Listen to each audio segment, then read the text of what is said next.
Bienvenidos a nuestro Festival de Expansión 2021 en el Centro Familiar Cristiano Nueva Vida desde Oaxaca para todos ustedes. Quiero hacer una remembranza breve para recordar una de las grandes contribuciones de nuestra iglesia a la expansión del Evangelio de nuestro Señor Jesucristo a todas las naciones. Fue en el año de 1999 cuando Dios puso en el corazón de nuestro pastor principal, Carmelo Borboya Román, iniciar a nivel nacional un centro de capacitación misionera. Estos son los inicios del Centro de Adiestramiento Misionero de las Asambleas de Dios, donde él ha sido fundador y profesor. También de parte de nuestra iglesia hemos tenido la oportunidad y el privilegio de que Abimael Borboya también haya contribuido en la administración de esta escuela y también como profesor de la misma. Yo tengo el privilegio de ser actualmente el secretario del Centro de Adiestramiento Misionero de las Asambleas de Dios y junto con mi familia hemos podido contribuir en la formación de muchos misioneros que ahora están en muchas partes del mundo. Este trabajo no es personal, este es un trabajo que hemos hecho con la colaboración, con la visión y siempre con el respaldo de nuestra amada iglesia Nueva Vida. Es algo que quiero agradecerles a todos ustedes.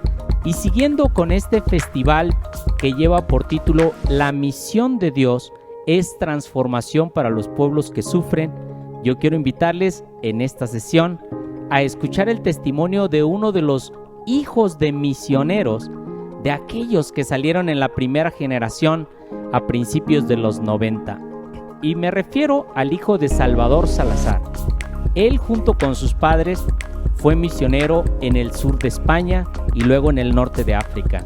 Actualmente, él, su esposa y sus dos hijos han servido para consolidar una iglesia en el norte de África y ellos nos van a contar el testimonio de todas esas cosas que han experimentado al ministrar al mundo. Él es Jefté Salazar Carrasco y para toda nuestra iglesia Nueva Vida queremos escuchar el día de hoy su testimonio. Dios les bendiga, estimados hermanos. Es un gusto, es un placer. Le agradezco al Señor la oportunidad de poderlos saludar por este medio. Somos la familia Salazar Gerón, su servidor, junto con mi esposa y nuestros dos hijos. El Señor nos ha llamado como familia al norte de África. En esta ocasión los saludo desde el sur del Asia Pacífico, hermanos. Mi agradecimiento al Señor, hermanos, por poder dedicar unos minutos a hablarle de un tema tan importante como es la evangelización mundial, especialmente entre los musulmanes.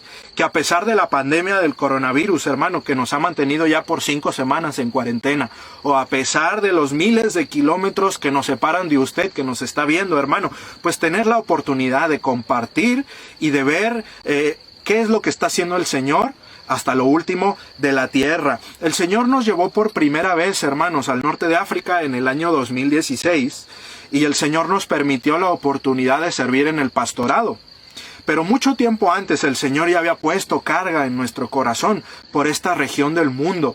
El norte de África, hermanos, está separado, es un subcontinente dentro de África, que está separado del África negra por el desierto del Sáhara.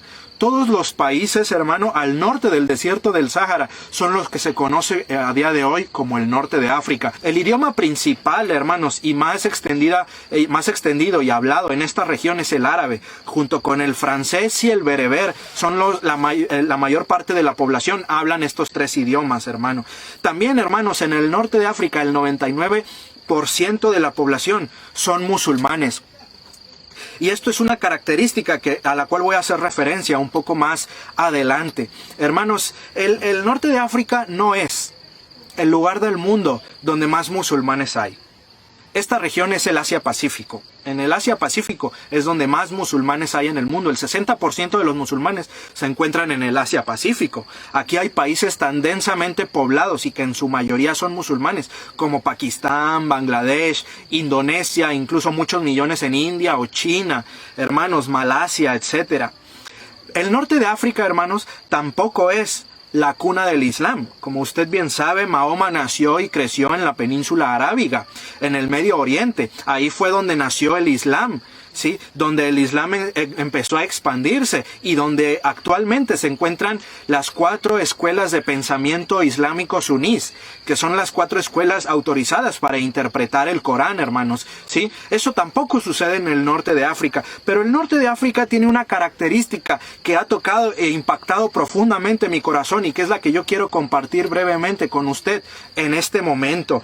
Y es que antes de la invasión del Islam, hermanos, el norte de África era un baluarte del cristianismo, ¿sí? Las civilizaciones que se encontraban en el norte de África, como la civilización bereber o la fenicia, ¿sí? Eran predominantemente cristianas. Tenían en su fe el temor al Señor, a Dios, hermanos. Pero no nada más eran civilizaciones cristianas, sino que también eran civilizaciones altamente desarrolladas, prósperas y bendecidas por Dios. Dicen los libros de historia, hermanos, que el Imperio Romano destruyó Cartago.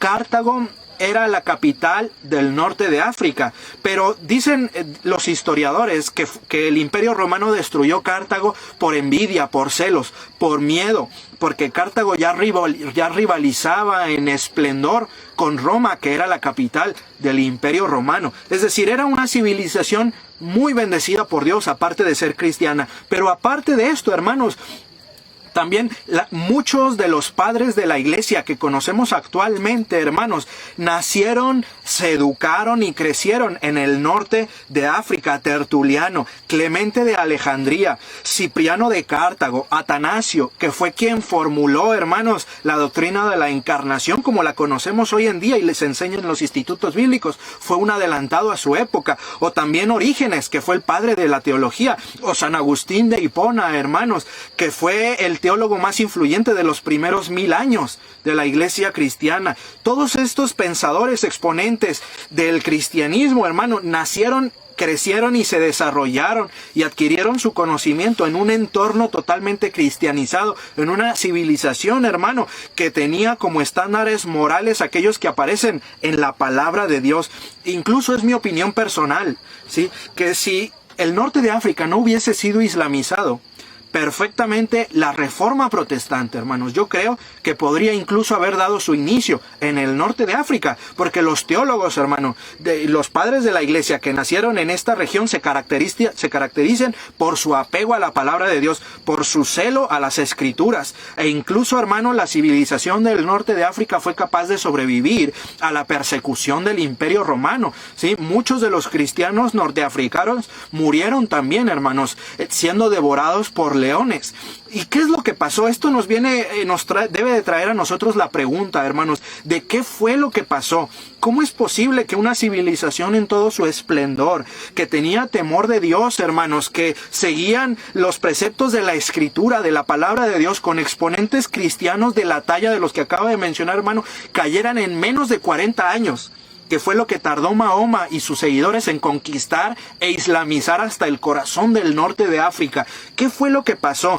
¿Cómo es esto posible, hermanos? Que toda esta gloria, que toda esta prosperidad, que todo este bienestar espiritual, hermano, cayera en decadencia en tan poco tiempo, en una región tan amplia, desde las montañas de la Cabilia Argelina, donde eran cristianos, hasta los beduinos en el desierto del Sáhara, hermano, que habían escuchado y se habían entregado al Señor, que todas estas regiones y toda esta diversidad cultural y étnica, hermano, cayera bajo la sombra y el yugo del Islam. ¿Cómo fue esto posible, hermanos? Bueno, los historiadores y los teólogos, entre ellos Sidney Griffith, que es, digamos, uno de los mayores expertos en historia cristiana en los países árabes, hermano, achacan esta decadencia, hermanos, al conformismo, a la autocomplacencia, a la confianza que esta civilización tuvo, hermanos, en que el Señor no iba a permitir o que no iba a suceder que los seguidores de Mahoma, hermanos, llegaran al norte de África y los conquistaran.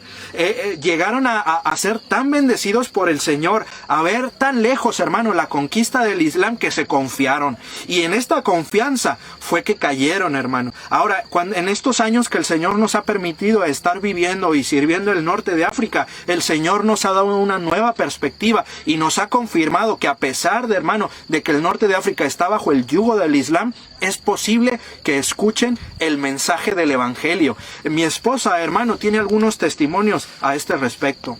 Siempre hay muchas oportunidades para compartir con los musulmanes. Les quiero platicar de 2 testimonios que a mí me impactaron muchísimo. El primero de ellos fue mi vecina, que pues por seguridad no quisiera dar su nombre, pero esta mujer vivía en el 4º piso mientras yo vivía en el 2º piso, en un edificio.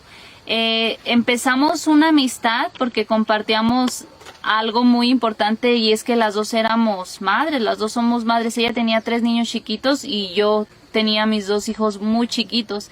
Esto fue la oportunidad para empezar a platicar. Ella llegaba a mi casa y me regalaba muchas frutas, luego yo también trataba de regalarle frutas, pero ella me regalaba más frutas. Y bueno, pues así empezamos una amistad, a pesar de que teníamos un poco la barrera del idioma, pero nos dábamos a comunicar un poquito en un idioma y un poquito en el otro, y empezamos una amistad muy bonita. Después del tiempo, bueno, yo me di cuenta que ella era una musulmana ortodoxa. Esto quiere decir que ellos siguen la ley del Islam muy al pie de la letra. Ella era una mujer que se viste de negro completamente, que se cubre con la burka, toda completa, no se podía distinguir que era ella. Y aún más interesante era que su esposo era maestro en la mezquita, su esposo era un imán. O sea que me di cuenta que Dios me había llevado a la oportunidad de compartir con la esposa de un maestro muy reconocido en esa zona, en el norte de África. Y empezamos a compartir, empezamos a comparar. Ella me explicaba lo que ella creía, lo que ella sabía del Islam, y yo le compartía lo que yo creía de la Biblia. Y en un momento muy importante, ella sola me preguntó por qué los de Occidente estábamos festejando la Navidad. Y yo, aún sabiendo todo lo que ella era, quién era su esposo, y aún con el riesgo de hablar abiertamente, pero yo creí que era la oportunidad que el Señor me estaba dando específicamente a mí para declarar quién era Jesús. Y entonces empecé a compartirle que nosotros estábamos contentos de festejar la Navidad porque recordábamos que Jesús había venido a la tierra y había muerto por nuestros pecados, y Él era el camino a la salvación. Entonces el Señor siempre nos da oportunidades para compartir. Yo puedo testificar que las mujeres marroquíes, las mujeres musulmanas, son muy abiertas, muy hospitalarias, y ellas nos llevan a su familia. Pudimos ir a la boda de su hermana, mi esposo pudo compartir directamente con el esposo de esta mujer. Entonces ellas son vidas abiertas para escuchar el Evangelio, es posible. También recuerdo muy especialmente el caso de otra mujer que conocí en un hospital. Era una mujer mayor ya, pero ella me empezó a decir, ¿sabes algo? Yo veo los espíritus y yo veo algo muy bueno en ti y me gustaría que me hablaras más. Entonces yo supe que era una oportunidad para compartir, y que era el Espíritu Santo que estaba moviendo a esa mujer a acercarse a nosotros para empezar a escuchar del Evangelio. ¿Qué le quiero decir con todo esto? Es que Dios hace la obra.